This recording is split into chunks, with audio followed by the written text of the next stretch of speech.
ITR file करने की last date होती है 31 जुलाई। लेकिन अगर कोई पर्सन 31 जुलाई तक अपनी रिटर्न फाइल नहीं कर पाया तो इस केस में क्या होता है? क्या कोई हमें लेट फीस पे करनी पड़ेगी या फिर कुछ और कॉन्सिक्वेंसेस हो सकते हैं? तो आज यही समझेंगे इस वीडियो में। लेकिन इससे पहले अगर आपने चैनल को सब्सक्राइब नहीं किया है तो सब्सक्राइब कर लीजिए। सो स्टार्ट करते हैं।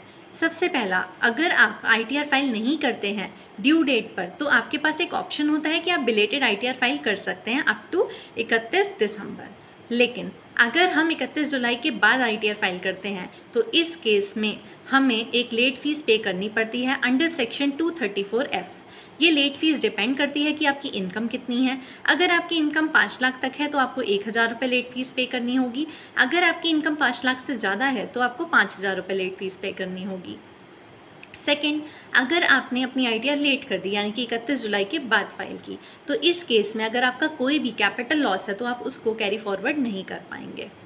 जैसे कि आपने कोई शेयर सेल किया जो कि आपने लॉस पर किया है, मतलब आपको उसमें लॉस हुआ है, वैसे अगर आप टाइमली अपनी आईटीआर फाइल कर देते तो इस लॉस को आप कैरी फॉरवर्ड कर सकते थे और आगे के साल में अगर आपको प्रॉफिट होता तो उससे आप इसे सेट ऑफ भी कर सकते थे।